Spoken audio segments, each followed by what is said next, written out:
let's start with how you came to Porter Blanchard shop and the year and how that happened. Okay, that was, well, first off, I went to school at LA Valley College, and the first semester I was there, I took a class called Crafts Workshop, and it turned out to be a jewelry class.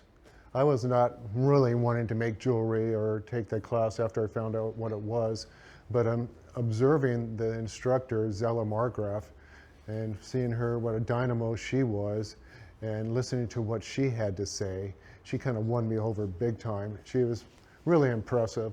And for LA Valley College to have a teacher of that caliber that was doing the type of work that she was doing just kind of blew me away. I walked in there thinking, you know, like, I made a mistake, it's a jewelry class, I don't want to make jewelry, but then I saw what she was talking about, and she introduced us to the European silversmiths and metalsmiths, and then the SNAG and Society of North American Goldsmiths, where she was one of the founding members and a distinguished member. And she was an award-winning fine jeweler, and she she tried to get me to go to Europe and study. She pulled me aside and said, I want you to go to Germany and study with my masters. You have, you know, you need to move on past this. And then the following couple weeks, she said, well, we have a tour of Porter Blanchard studios that we can go to. And Porter Blanchard is one of the greatest silversmiths in America, and we have a rare opportunity to meet this man. So along with my class, I had a job at 4 o'clock in the afternoon. It started at 3 o'clock with our Porter's contact in Montague Street in in Arleta. And when I got there, there's 30 or 40 of us students, and he had a house that was built. He and his father had built 2 houses on the property, and they were from used wood he got from a schoolhouse, and he redesigned it and made it into a workshop that looked like a house on the outside. So you look at it, it just looked like a ranch house. It looked really nice, and there was another house next to it. He had 10 acres, and he had orange groves, and he had a woodworking shop and a chicken coops, and he was an arts and craft utopia society type guy. He wanted the world to be a certain way. He wanted to have perfect health, he wanted to exercise, and he wanted to make great art and really fine silver.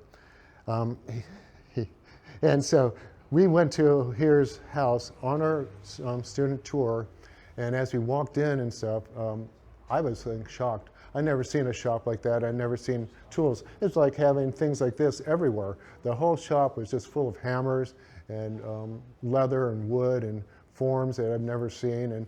And in his office, he had tea sets, coffee sets, candlesticks, big S-turn candlesticks, maybe this tall, and trays that he was making. And I was blown away by what I saw and what he was doing. Zella Margraf in 1969, I met Porter in 1969, but about 9 months apart. And both of them kind of opened up the world to me. I had no idea all this was going on. I had no idea people were doing what they were doing in the world. I grew up an artist. I grew up with an anvil. My dad gave me an anvil when I was 5 years old, taught me to forge at 5 years old. We were forging out the duplex nails and making little swords out of them and having a great time. But that's what he did to keep me busy while he was building construction on our house and adding to it. So I had this background, and we went to Porter's studio, and besides what Zella was showing us about the European artists, Porter showed us what a great craftsman can do. We saw platters and things that I've never seen before. It's like surreal for me, a real surreal moment. And the opportunity to work with them seemed very exciting. But I wasn't looking for a job. Didn't go there looking for a job, but there was like 30 or 40 people. It was really tight, like a group like this or bigger, all hovered around him, and he was demonstrating. And he brought in a couple guys here and there to demonstrate, and those guys would work. And then as I walked by, I skirted the whole area, and I was looking at the finished items and what he was doing, and I was thinking, this 84-year-old man's doing this stuff? This stuff is, unreal, world class. top of the line. The best I've ever seen. Not that I saw that much, but I knew it was, and it was. And so when I walked by, he said, "Hey, do you want to try this too?" And so I grabbed him what he had, and already in school I had picked up sheets of circles, and I was already raising some stuff, and I was doing a pretty bad job raising. And raisings, when you hammer on the outside and you bring a vessel up. And this is a spun piece, but a lot of things, this would be a little bit of raising and sinking on this. And a lot of this would be anti-clastic raising, sort of, in forging. So I went ahead and did what he was telling me, and he corrected me, and he said, "No, move it up a 1/4 inch and do this." And then I kept going, and I made a vegetable dish in front of everybody in the classroom. And he goes, "Wow, how about coming working for me?" And I said, "Well," and I was going to school full time and working full time already, and I kind of had my situation dialed in, so I had to wait until January when the semester was over with to work full time. But I went there the next day, and it was the week of Thanksgiving, so we had the Thanksgiving break. But then after that, I was there as much as I could, and I realized at that age and what he was doing that I could learn a lot from him, and I realized that I should put all my energy into that. And at that point, I was like a surf rat, that I like making art, but I loved going to the beach and surfing, and I had built skateboards, I had built surfboards, and I was going in a different direction. But when I met Porter, I put the brakes on. I just, wait a second, this is unbelievable opportunity. Like, you don't get something like this just drops in your lap. So I became his last apprentice, and Porter and I became very friendly, and he was my grandpa. For 4 or 5 years. His grandkids were in the community, but didn't visit him that much. And he was known as a hard-nosed businessman and a really strict craftsman, and kind of hard to get along with. But sometimes you open up to different people different ways. And we opened up together. We became good friends, and he trusted everything I would do. He would give me projects that were like, I brought this because, we talked baptism by fire. There's things that came up where when I worked with Porter, right off the bat, he was working for a rice farmer, Garrett, in Texas, and we were making these coffee sets, and we were making the antique, and the antique has a nice profile, but it has a hidden on the top, and then the handles are all anti-clastic raised and shaped, and the handles and spouts have to be like perfect because they're the main part of the design. The design's like nothing without the handles and spout being perfect. And so I had to jump into this perfection mode with an 84-year-old man that's been doing it for 50, 60 years, and I had to catch up to speed immediately. And I brought these because on that coffee set that we were making, they had a sugar bowl, and we didn't know if they wanted handles on that sugar bowl or if they didn't. And they chose not to have the handles, but I had already made the handles. I made the handles for the coffee pot, the teapot, and the spouts for everything. Can you just go back a little bit? So you agreed like formally to an apprenticeship, or was it kind of a day by day? Let's see how this goes. At the outset, did he say, let's make this? Yeah, he said, I could teach you another trade. You could do this, and this is an apprenticeship. I would like you to stay for a while. And he's willing to pay pretty good, and he told me about all the things he'd teach me.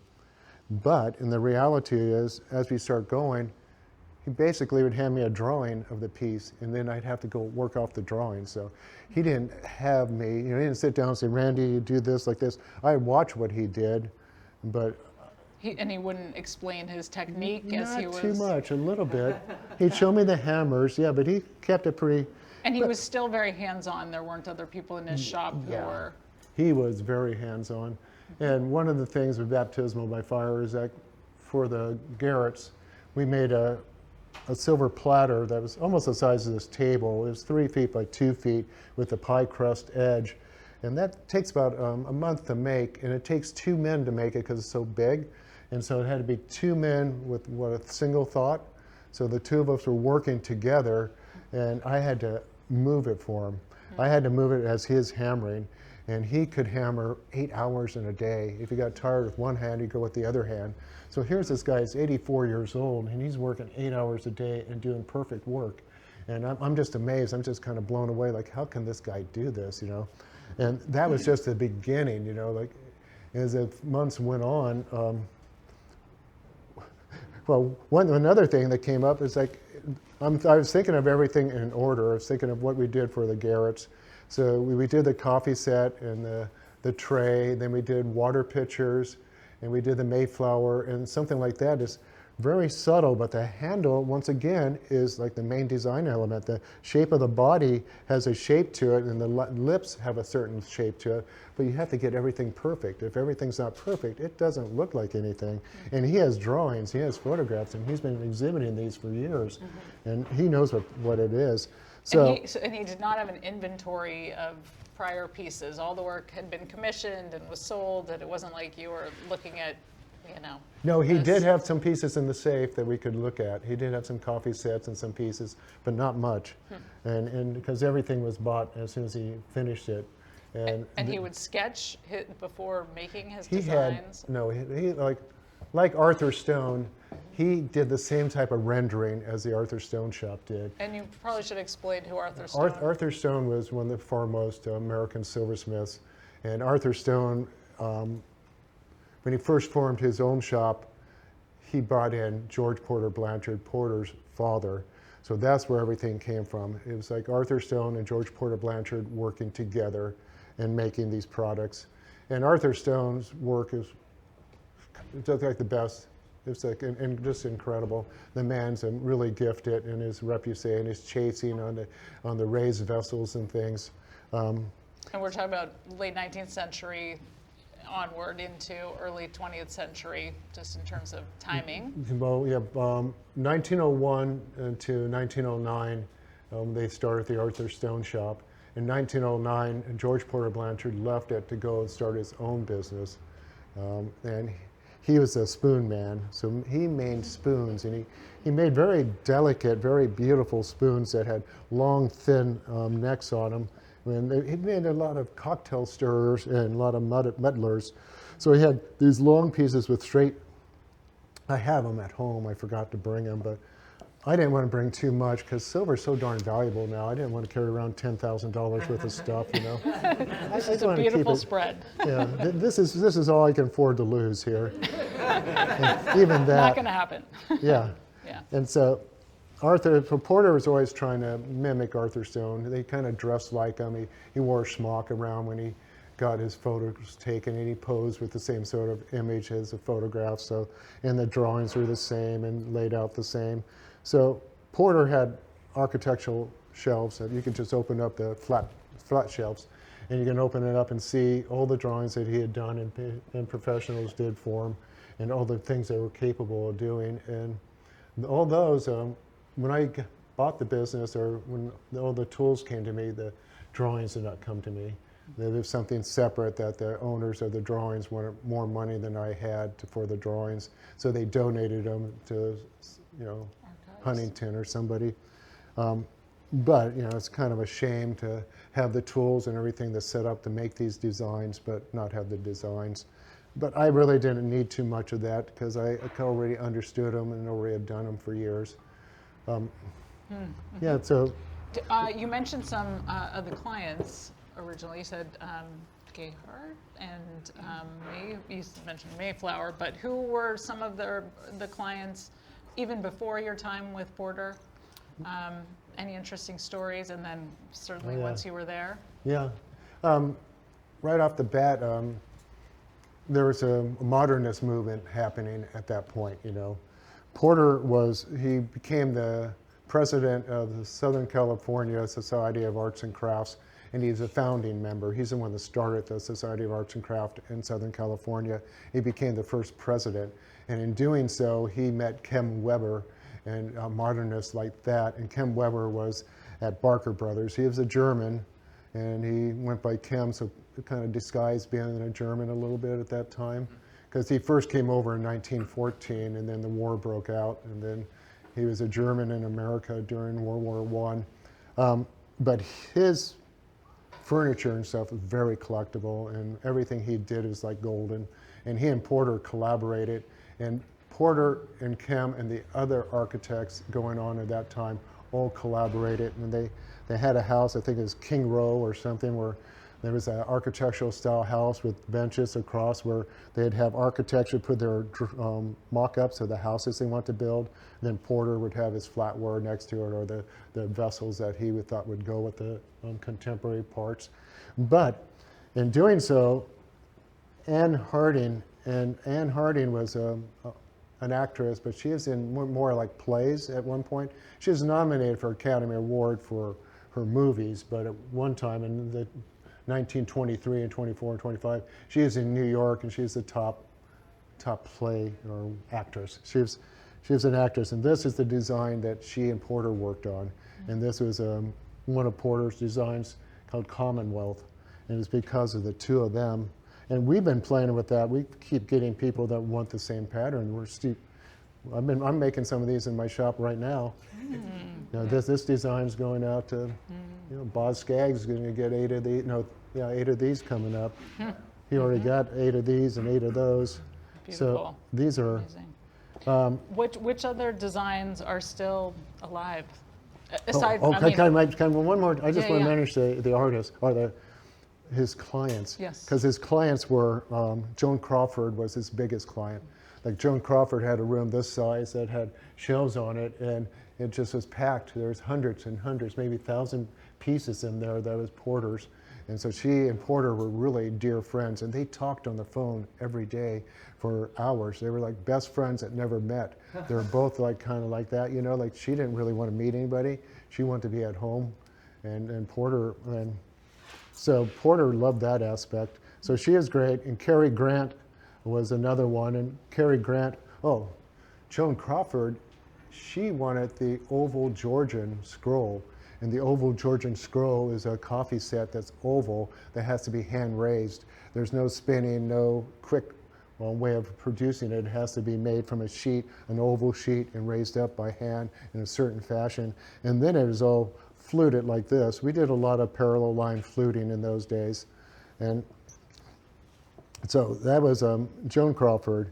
And then Cary Grant had the Frankendale. So he had these guys. Oh no, this is Georgian scroll. I'm sorry, this is the Georgian scroll also. So this is even what Joan Crawford had. I'm just talking about this part of here. This is an ice cream spoon. And the beauty of their pieces is that they're so strong from forging. You forge, you condense, and you make the finest product, and they have a nice balance to them. And they should last 1,000 years. And so are these designs that were Porter's take on kind of earlier American tradition, or what? These were brand new. These are cutting edge. These are known as the first modernist flatware in America, was the Commonwealth. If you research it, you'll see that they have all these different stories. So this was an important crossover. And now, 100 years later, I'm still doing these. They still look contemporary, and people are still loving them. Mm-hmm. And the Georgian scroll and Georgian scroll is like way too much work, and adding this extra piece and filing it and stuff, and it doesn't feel good, and it's nothing that I'm encouraging. Too many for people. Cary Grant. I do have orders for them right now. Okay. So it's interesting. Mm-hmm. So Hollywood. Any other stories in terms of the Hollywood connection, clientele-wise? But I do want to point out that these I made when I was 19 to go on those, and these are just about right. And this is they made these for Santa Anita horse racing track. So at Santa Anita, we'd make these, and I even posted one on Facebook today, out of 14 karat gold. We made them in 3 different sizes, and we make a dozen of each time. And then, can you imagine, at the time we made these, gold was $30 an ounce. $30 an ounce when we made these. But this is silver, but silver was $2.25 an ounce. But and you imagine in gold, like if this has 10 ounces in it or 7 ounces, that's even at 14 karat, that'd be $14,000 in gold. I mean, there's a lot of money in those the cups that we made. The people that bought those pieces in those days have made money, And everybody that I sell stuff to, I advise them, like, in 5 years, it's going to be free. It's going to be, the value of the silver will be greater than what you paid for it. And it has held true for years. And I'd probably be doing just as well if I had never made anything. I just bought the silver and sat on it and sold it later. But, you know, isn't that ironic? It's just terrible, but it's true. But, you know, it's... What were some of the key, well, first of all, also, any other stories about other people in the shop? There were some other important silversmiths who came through the shop. And then there was, and then the men that worked there. With Porter, he had a man, Andy Nordhagen, a Norwegian, that did great trays and great coffee sets and spouts and stuff. So he's not somebody that we've read about, but we have all the information. And he was kind of an indentured servant to Porter, which Porter really needed, because the man, he made a mistake in life. He could have gone one way, kind of went the other. He kind of struck some coins that were silver dollar size, and they had about $1.15 worth of silver in each coin that he struck. And he took those coins and he tried to pass them off in San Francisco. He got arrested. He was put on house probation with Porter. They knew he wasn't a serious criminal because he's losing money on everything he exchanged. So he was there for a long time. And the thing is, but Porter, as Porter got older, he got a little bit confused at times. But Randy and Andy kind of went together. So he'd hand me a coffee set to do, and he said, "Andy, can you do this?" And I go, "Sure." Here we go. You know, baptism by fire. I take on anything that he'd hand me, and there was just opportunity after opportunity after opportunity. We'd have people walking in off the street. They say, "I'd like a couple of tankards," and they had these great handles on them, and they'd just be incredible looking. And Porter said, "I don't have time for that. Maybe Randy will do it for you." And I had a year's worth of experience, and I go, "Yeah, I'd do that," you know. And I did, and I loved it. You know, like those tankards are some of the greatest. Take so much pride in how they came out, and the tankard handles were so beautiful. And the tankards kind of led me on to future success when I had to do tankards for the State Department and people. So it was kind of, everything kind of worked out pretty nicely. Mm-hmm. Anything you learned from the other silversmiths in the shop to mention? You've talked about like Louis Wise and... Yeah, we, because Porter had two son-in-laws who were silversmiths, and then those son-in-laws had silversmiths working for them. There was a lot of information to learn from different craftsmen, and there was Adam Adler and there's Louis Weiss, and Louis Weiss did the spoons and forks, more like this stuff, and like this forging here, this would be more like what Louis Weiss would do. And once again, these are like the finest silver, and just nice. And I have a set of these I'm making right now also, so it doesn't stop. Did you learn technique? Did you learn kind of a different style? Yeah, that's... from any of them? I got consultation. I could sit down and talk to Alan for a half hour. He'd give me ideas about things. He'd fill in some blanks, but he didn't really have any more training than I had, but he could comfort me and let me know a few things. And Louis was like my uncle, so Louis was like one of my best friends for the rest of his life. And just like Porter was like my grandpa, and I was the one that took him to the doctors, and I'm the one that found him when he was sick, and I was the one that lived with him and took care of his house. And we were pretty close, but I just related to him like a grandpa. You know, he's my grandpa, and we shared a lot of things together. Mm-hmm. Anything in terms of his style and technique that you really stood out to you as his signature aspects, and that really resonated with you? There's so much, yeah. Everything Porter did, I was in awe of. Because he could go in and have cataract surgery, then come home and make a dome for a silver fish platter, or a gold and silver fish platter in that day. I mean, he could work on it and do a perfect job when he couldn't really see.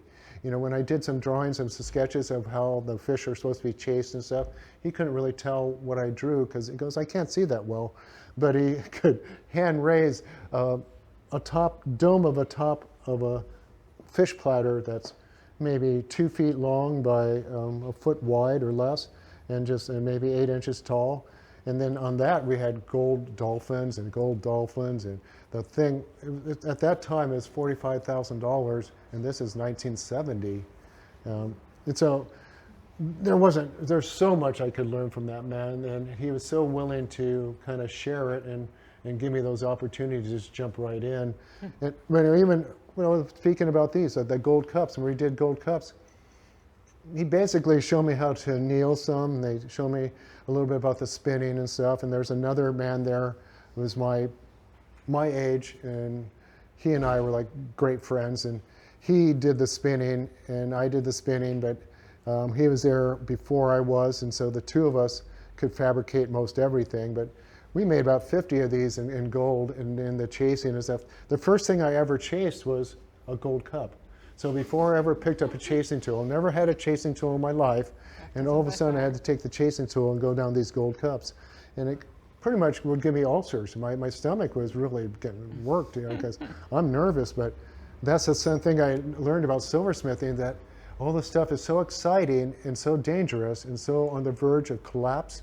Like when you're assembling something, you get that pot red hot and you're running the solder. Porter, in our soldering area, we had like a 5-foot Lazy Susan with pumice stones full, and we could turn it around, and we had a torch that had a flame on it about like this. And we didn't have, that was our only torch in this silver room.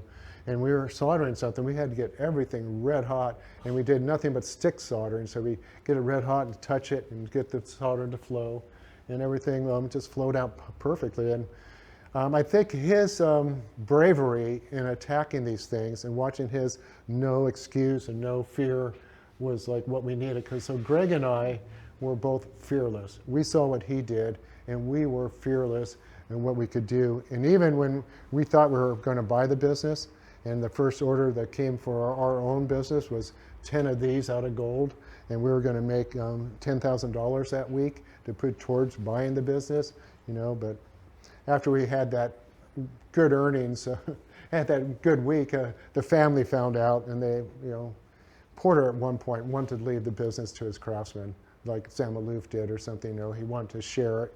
His two son-in-laws already had their own shops, and they were already doing their own thing. And Porter, but. So when he passed away, what was the state of silver at that time? Where were you at in terms of your own shop and practice? So he passed away, I was probably 22 or 23. And so I was still pretty young, and I had been taking care of his business for about 6 or 8 months while he was in and out of the hospital. And I was living there with him, and I was the bookkeeper, I was the correspondent, I was a person on the phone, I was the one that dealt with Gumps and Cartiers. Gumps and Cartiers were our two big stores. Mr. Monolewski at Gumps was the biggest silver buyer in the nation at that point. Mr. Monolewski and I developed a rapport that was very strong, and he saw us as modernists and people that we did all types of stuff, but the stuff that he really liked and the stuff that I really liked was the contemporary shapes. And so there's more to that later with the separation of, in a few years later, I'll explain that as that comes along. No, that's great. And for people who don't know Gumps, and how did he get the work out there? Where was it sold? So Gumps was a big one, but Porter at one point, I guess, is in Beverly Hilton. He had a shop. He had a shop on Sunset at one point too, but he had a showroom in a little area in a hotel that he'd display everything. Then he'd take his goblets and put them out on the floor and stand on them, just to show people how strong they were and because they're beautiful. But then if you could stand on this too, and this is 50 years old. It's like silver doesn't age; it's eternal, and that's what I like. That I fell in love with the luster, but I also fell in love with the fact that it doesn't age, and that's fantastic. And I think for several years I was just so in love with the luster of silver that's all I really wanted to do. Okay. So, and then you started your own business, and well, at first the Porter Blanchard company, their PBS The Porter Blanchard Incorporated, they came and they gave a couple $100,000 to Louis to take and buy my business that was supposed to be going to me for. We came up with a price, so we had a price, and I was going to buy the company. But then this family came up and they said, well, we'll give you like 10 times that amount for everything. So they bought the company and they said, well, we'll put Randy in charge. And so I was the youngest craftsman in the shop, but I was the one that was running it because most of them were flatware guys, and most of the business and the profits was in hollowware. The flatware is very labor intensive, and it's very beautiful, and it's a prestige thing, but really wasn't making much money. And so I ran their business, and we had 2 shifts. We started at about 6 in the morning and went to about 10 at night, and worked 2 shifts, and I'd have to overlap and train people at night because we were trying to build up workers and get more workers. And it was hard to find workers. I had an 80-year-old spinner, a man that was a master that was in my shop, and I had other silversmiths driving out to our shop and entering the back door and trying to hire them out from under me. And I'd have to kick people out, ask them to leave. I'd have to go up to men that I used to respect and ask them, you know, get out of our shop. You're not allowed here. You can't come in here and try to take my employees. But it was kind of cutthroat. It got cutthroat for a while. It wasn't too much fun to deal with that on that level. How many people were in the shop at the time? At one time, we had about 14 guys working. And we had 2 different rooms. And at one point, Louis Weiss lived on Craftsman Road with his shop on Craftsman's Road. And then he moved out and vacated his house, and they set his house up for a hollowware shop and then a spinning shop behind it. And I was the only hollowware person. So I had this living room with a picture window looking over the polo field down below, and with a fireplace, and I put music on and just sitting there and work by myself. It was glorious. It was like such a, and then I would stay. I'd work every weekend because I was making my own products. I was trying to figure out things, trying to figure out where's the next, what should I do here?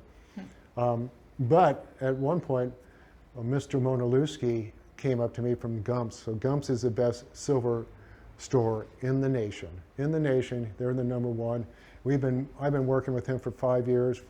And he comes every January and buys, what then was like $100,000 worth of stuff, but that's like $1 million nowadays. You could talk about 49 years ago, $100,000 was a lot of money. And he and I were very close. He really loved what I did.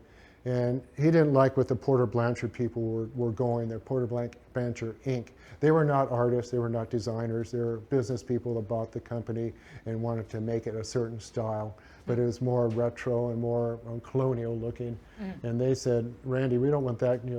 We'll buy everything you make, Randy. If you leave here and start your own business, your life will be golden. We'll buy everything and you won't have to ask for anything. Right. So I did that, and then the Porter Blanchard company and Gumps had a falling out. Gumps kicked Porter Blanchard out of their Gumps store and said never come back again, And Monalewski had a heart attack and died. But I started my business. I left and I was like months into it, and then I no longer had my ace in the hole. And he didn't tell everybody in Gumps what his plans were. He didn't have to. He was the head guy in the silver department.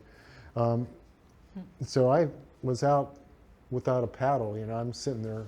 I don't know quite what to do, but in finding workshop space in the town that we chose to live in, Cambria, Harmony was the only place that had any square footage or anything to rent. And the owners of Harmony saw me walking around one day and they said, well, we're selling the town and we need it to look like something's happening. Can you take over some of these shops here? And it's like, yeah. And they go, well, $100 a month, utilities included. It didn't matter how big the shop was. So we started, my wife started, I started.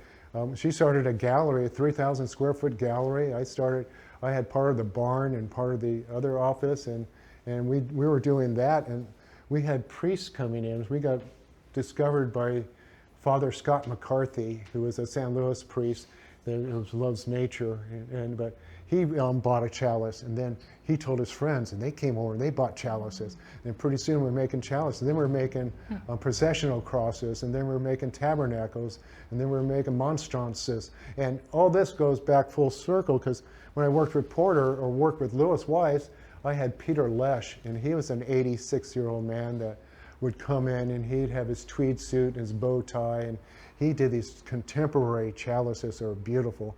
They were just really cool. And the only thing he really did was gold plate them at that point. At that point in life, he just needed somebody like myself to make them for him. So I was his silversmith. And once again, he and I got along famously, you know, and I loved having him come in and tell me his stories, because here's this 86-year-old man that has stories that he's just like this the whole time of their work. He's like this with his suit on. He looks so presentable and so stylish.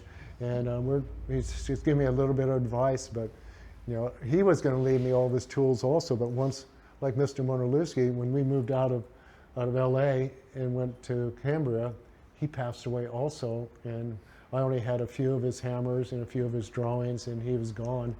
And so I never was able to, because after we moved out, it took me months and maybe a year before I recontacted the people I used to be around like that, because you know, kind of felt like I was in my own world trying to stay focused on what we were doing and start up a shop. And a lot of it was because of Mr. Monolewski. I didn't know Mr. Monolewski died until he was dead for maybe a half year or more, because I was just focused. I'm getting this ready for Gumps, getting this ready for Gumps, and I was turning checks. But once again, it was that the priests just kept coming in with more and more chalices to make, and chalices are just so much fun. Chalices are probably the greatest thing to make, because they're only 2 or 3 pieces, you know. They're kind of simple, they have a strong presence, and you can do them perfect job, you know. And so with the chalices, but then we got in 81, January 81, I was looking through SNAG, Society of North American Goldsmith Journal, and I was looking through that, and there was an ad for a silversmith that can make a tea set and coffee sets and stuff. And we're wondering, well, what is this all about? So we contacted them, and it was Colonial Williamsburg, and they were saying, like, wow, we need a coffee set made for the White House. The White House needs a new coffee set, and we don't have a man to do it. Is there any way you can come out here and do that for us? And I said, well, probably. And they sent me tickets that day. The next day I was on a flight out there, and we were being interviewed, you know, that week. And I was hired that week, and it just had to decide. We went there with the understanding that I'd be there for 3 or 4 months and just do the White House tea set. But the Falkland Islands was happening, so there's another war going on. That's a little war, so you're wondering, you know, why can't, you know, they make do, you know, why can't we still work out this coffee set?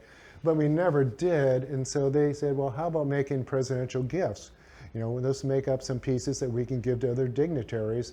And so they said, well, what do you want to do, Randy? And I said, I want to do tankards. You know, like, let's do some tankards. I love those high tankard handles, you know. And so they said, well, we'll send you to the Smithsonian.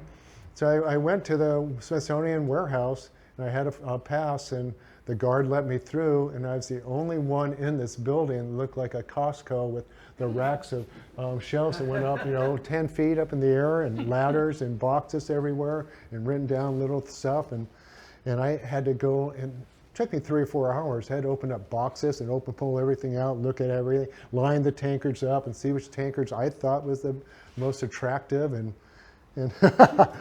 but it was kind of crazy, because I picked out my favorite tankard, and it was a hit. You know, we did that, and the White House loved it, and George Bush loved it, and George Bush, you know, came back with more ideas. You know, like he wanted to have the State Department in Williamsburg hire me to start a whole new department for just presidential gifts and do that for the rest of my life. He goes, like, Monolewski wanted me to be Gumps's guy, and then Bush wanted me to be the president's guy to do the presidential gifts.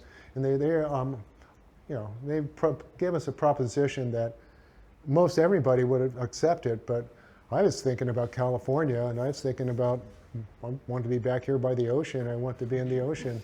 And I had work coming in, and I never had any doubts that we can make money, so I didn't jump into it, but I did make presidential gifts for the next 4 years. And I turned down the opportunity. Not only tankards. Pardon me? Not just tankards. Mainly tankards, but I did do paperweights, and we did some wood and pewter. We took an old waffle press from one of the original White House presidents, and we pressed it into a hot molten pewter, and we got an image on it, and I pulled that out, and I made a piece out of that, and it was their favorite piece, but it was kind of like just winging it, but it was rosewood and pewter with some silver, and so we did that, and we had those opportunities, but when all was said and done, we decided to jump in the car and drive up to Rhode Island and buy a spinning lathe and buy some tools and continue driving home. And just, all it did was make us feel more confident. All it did was go, wow, if the State Department wants that, and these people, we can do anything. And, for a while, we came back and it was like that. Because then when the Pope came to America, it's like, the Pope came, and then it was like the Roman Catholics were there, like, Randy, the Pope's coming. Can you make us a chalice for the Pope to use? And it's like, sure can, and we jumped into that. We were just having a great time, and we make this beautiful chalice. And then they came up and burst my bubble, and they go, Randy, somebody just donated a historical chalice that we have to use because of political pressure. So we can't use that chalice. But you can keep that chalice, you can keep the down payment, and you can make all the ciboria and things for the, so they ordered 645 pieces from us, and some were special orders and some were just the same piece. And we had enough time that if I worked 7 days a week, 12 hours a day, I'd finish them like a couple hours ahead of time. And we delivered them in LA, all of them just 2 or 3 hours before nightfall, before the ceremony the very next day. And then we're part of the ceremony, part of the Pope's visit. We're giving front row seats right next to Bobby Vinton. And Bobby Vinton was giving out a bowl that we made to the Pope. And we were the only non-Catholic people there. But their own graciousness, they introduced us to the audience as it's filling in. They introduced the silversmiths that made the pieces, and we stood up and we had 100,000 people clapping and stuff. And there's a parade coming in, and it's just like a surreal experience. Because I was like 33 maybe, and Lisa was in her late 20s, and we were like having this once in a lifetime experience that kind of kept us going again. And so I'm not sure. So it shifted. You talked a lot about like presentational silver, religious silver, any other types of silver that once you were in your own business that became pretty focal. Oh yeah, we started forging out or making our own pieces. Something like this collar.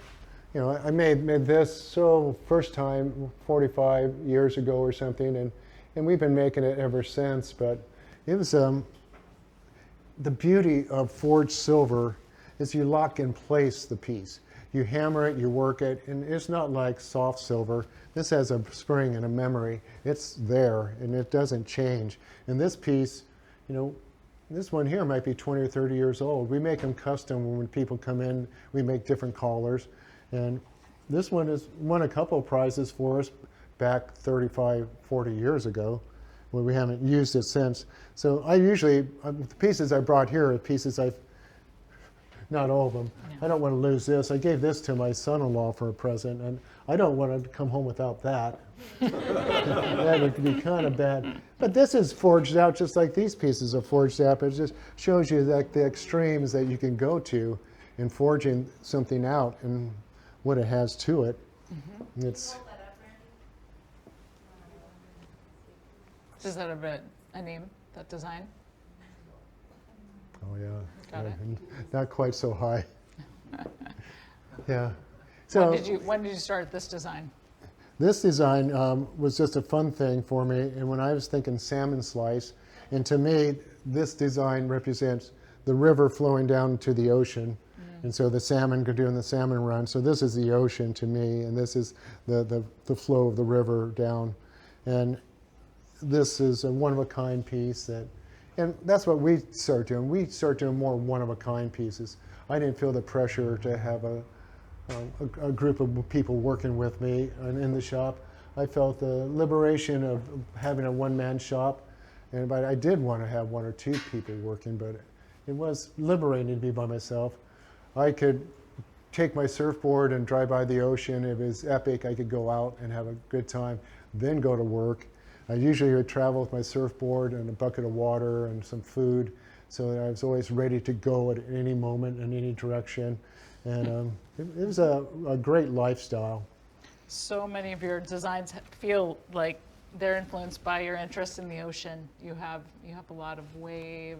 I don't know if there's any pieces here, but it seems like that's a big inspiration. It is, because a lot of times you're getting ready to paddle out, you're walking through the beginning of the ocean, you look down and the sand has these curves to it that are going, and then the waves come in and they have different lines going through them, and if you look at them in such a way, you can kind of get mesmerized, and it can become addicting. And I find silver is addicting because you do something and you do it okay, and then you go, wow, I want to do that again, and I want to do it better. Like you don't just go, oh, I'm done. You're going, wow, I got a good idea, and I'm going to go for that. And it's, yeah. But then you get burned out after a while, and then you kind of, sometimes you go back to where you started and go, that was better the first time. You just don't know. We had thought that we would look at some objects from the audience today, but I think we're going to get tight on time. Also, just wondering, there's less and less silver out there in the world. Thoughts on that, of what you see that's still happening in silver today that's exciting, and just the loss over time of how silver has become less part of people's lives? Yeah, it's really sad because it's been happening for a long time. And I remember like 50 years ago seeing an article about Alan Adler, and he's holding a gold chalice and saying, I'm the last living silversmith in America holding this gold chalice. And the chalice he's holding, I made for him. And so he's taking credit for it, but and he didn't even make it, and he's making that sound like I don't exist. So there's a lot of silversmiths out there making it sound like other silversmiths don't exist. When I'm out there in the world, I do have people coming up to me and going, oh, my dad and my grandfather and I are all silversmiths, and we're just kind of under the cover, low profiles. And I don't know how many people are out there that are doing good work. But now with the price of silver being $90 an ounce or something, there's not going to be too many people making silver unless the price drops down. It's just too cost prohibitive. Mm-hmm. But when the Hunt brothers bought silver and they raised it to 50, we had more orders then, but that was 40 years ago, 50 almost. And because people were interested, they were curious about silver. But we don't really know if silver's going to go up and down. I'm sure it's going to go up and down, but it's going to keep going up. And I imagine it'll get up to a couple $100 an ounce in a few years, and anything you buy now is going to be well worth it, but you just don't know. It's nerve-wracking. Mm-hmm. But I don't need silver. I like pewter too, and I like copper. And pewter is a really fun, forgiving metal that you can weld, and you can put together, and you can patina, and you can texture. There's so much that's going on. Some of our early pewter pieces, we didn't know how they would age, so we didn't really promote them much, and we didn't do much with them. But one got accumulated into the Smithsonian something we made back in 1982 or something, and it was done with a new technique, and it looks great still. I mean, you can look at it online, and it looks like it's brand new. Mm-hmm. And we do get people, when our customers age out and they're passing away and they don't have family, they send things back to us sometimes, and the pieces that come back look like they're brand new, and everything, the patinas are nice, the texture's nice, everything's nice, so people preserve them and take good care of them. So now I have a lot more confidence into making my multicolored pewter and stuff, and my texture pewter. So if silver's going to play this game with me, we'll do copper, happily do copper, I love copper, and we'll do pewter, and we'll see what happens. And not only that, we carve wood sometimes. I made a processional cross that was all wood, and we've done really oddball things like a tabernacle that, this big, that will hold, tabernacle holds the chalice when it's not being used. So it has to have a lock on the door, it has a swinging door, and you have to be able to get a chalice into it. And then we've made monstrances, where they're like a tall piece that have a relic in it. So it has an opening you can put a relic in. And all those bowls that we made for when the Pope came, Pope John Paul II was a saint. So everything that he blessed is now a relic. So everything that we touched is a relic, and everything's collectible now. And it's kind of like, I like that.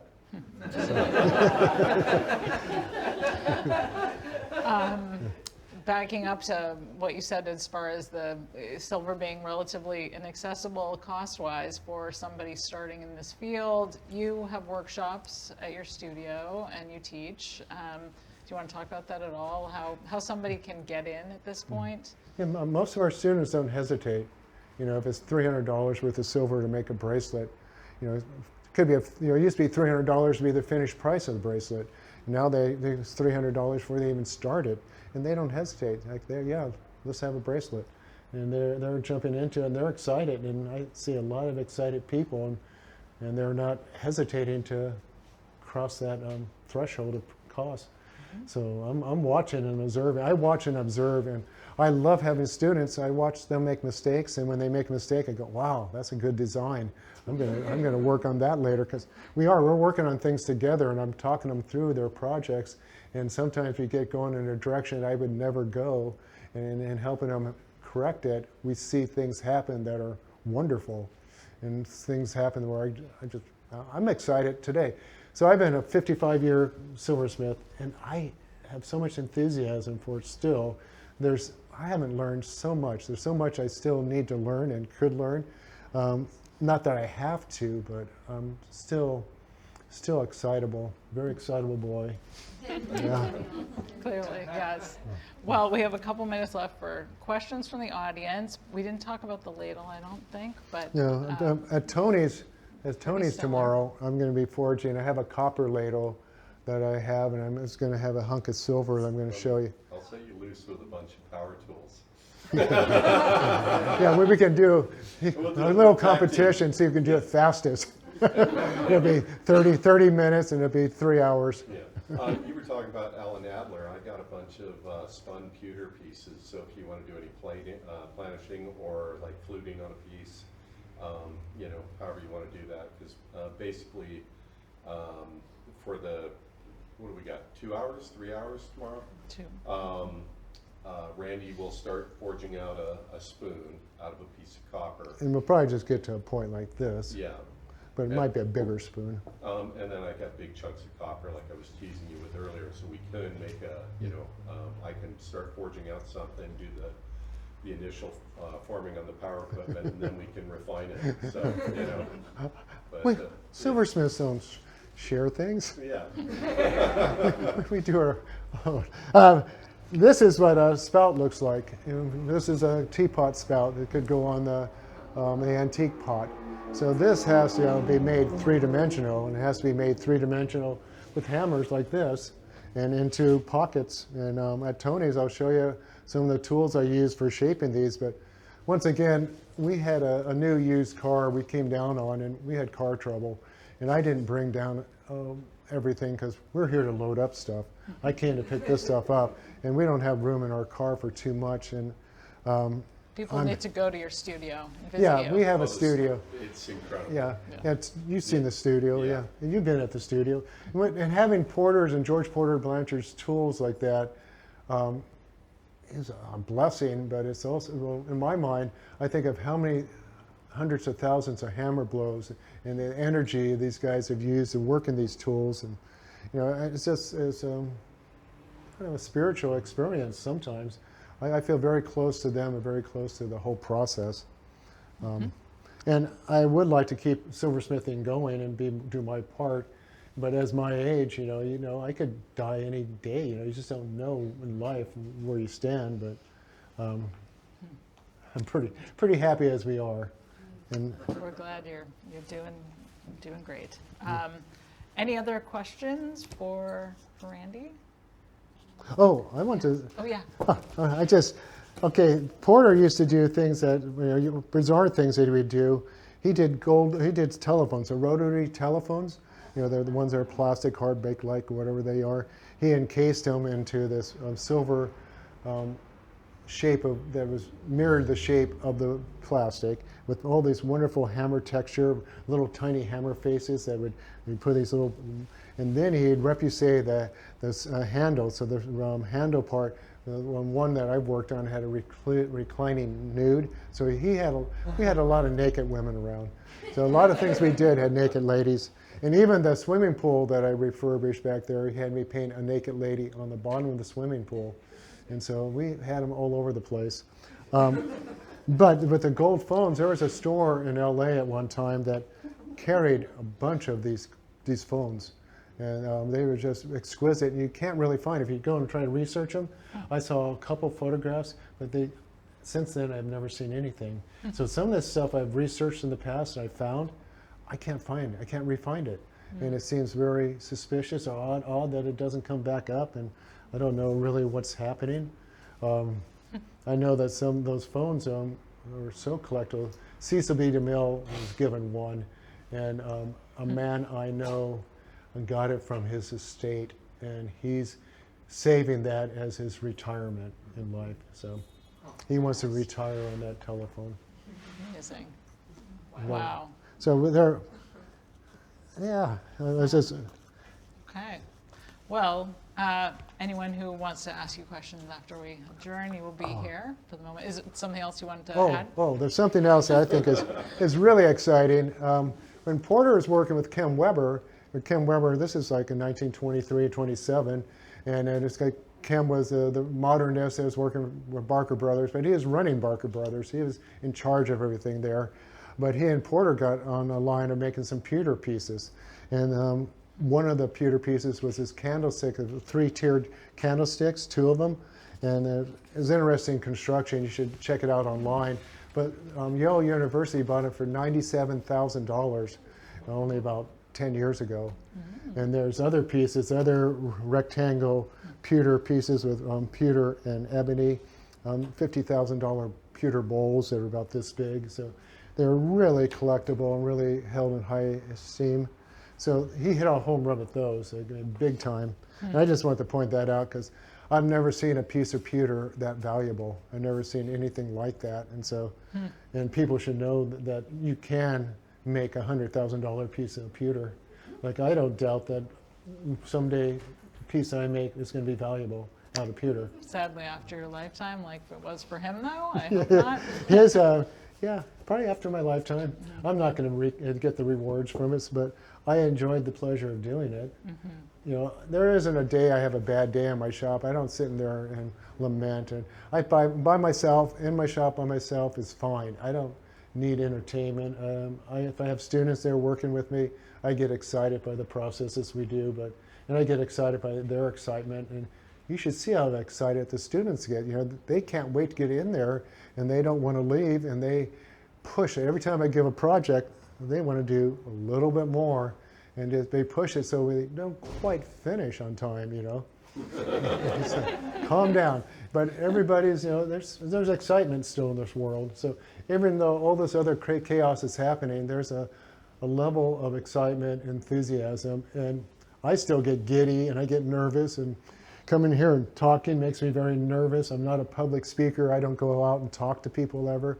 I stay in I'm a hermit, and I just design stuff and make stuff and then take it out. And so once every couple years I talk to the public, unless it's my open studios, and then maybe I talk too much. Well, thank you even more for today and for giving us this chance to hear all of your experience and ideas. So thank you. Yeah, and thanks to everybody for being here. Well, thank you all for coming out. Thank you. Thank you, guys. I appreciate it all. Thank you so much. Yeah. Thank you.